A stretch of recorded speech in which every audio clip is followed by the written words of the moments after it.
અને એમના લીધે હું 1 મહિનો કોમામાં હતી અને પછી કોમામાંથી બહાર આવી પછી મને આ પેરાલિસિસનો પ્રોબ્લેમ થઈ ગયો હતો અને પછી મેં ફિઝિયોથેરાપી બહુ કરાવી જે સારને તેઓ એડમિટ હતી 1 મહિનો સુધી અને પછી એલોપેથી ઘણી કરી આયુર્વેદિક દવાઓ ઘણી બધી કરી એમ 10 વર્ષ સુધી હું પછી એવું બધું કરીને પછી એમાંથી હું બહાર નહોતી આવી હતી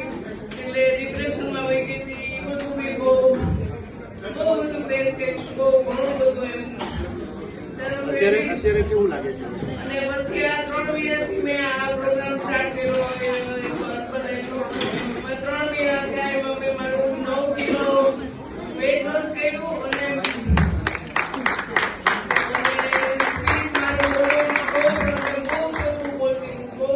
બોલું તો કોઈ સમજી ન શકે બીજા ઇન્ટરવ્યુ પ્રોબ્લેમ ઘણા બધા હતા એ બી બહુ સોલ્વ થઈ ગયા ઘણા સારા થઈ ગયા અને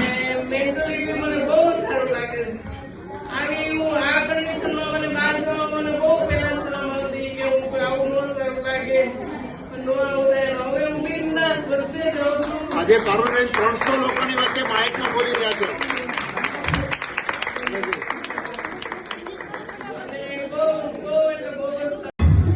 મને 10 વર્ષ પહેલા મારો એક કાર એક્સિડન્ટ થયેલો અને એમના લીધે હું 1 મહિનો કોમામાં હતી અને પછી કોમામાંથી બહાર આવી પછી મને આ પેરાલિસિસનો પ્રોબ્લેમ થઈ ગયો હતો અને પછી મેં ફિઝિયોથેરાપી બહુ કરાવી જે સારને તેઓ એડમિટ હતી 1 મહિનો સુધી અને પછી એલોપેથી ઘણી કરી આયુર્વેદિક દવાઓ ઘણી બધી કરી એમ 10 વર્ષ સુધી હું પછી એવું બધું કરીને પછી એમાંથી હું બહાર નહોતી આવી હતી એટલે ડિપ્રેશનમાં વહી ગઈ હતી એ બધું બી બહુ બધું ફેસ કર્યું બહુ ઘણું બધું એમ અત્યારે કેવું લાગે છે અને પછી આ 3 મહિનાથી મેં આ પ્રોગ્રામ સ્ટાર્ટ કર્યો અને 3 મહિના થયા એમાં મેં મારું 9 કિલો વેઇટ લોસ કર્યું અને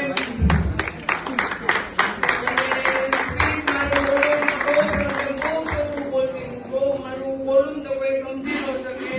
બીજા ઇન્ટરવ્યુ પ્રોબ્લેમ ઘણા બધા હતા એ બી બહુ સોલ્વ થઈ ગયા ઘણા સારા થઈ ગયા અને મેન્ટલી બી મને બહુ સારું લાગે છે આવી હું આ કન્ડિશનમાં મને બહાર જવા મને બહુ પહેલા શરમ આવતી કે હું આવું ન સારું લાગે હવે હું બિંદાસ બધે જ રહું છું. આજે પારુલબેન 300 લોકોની વચ્ચે માઇકમાં બોલી રહ્યા છે.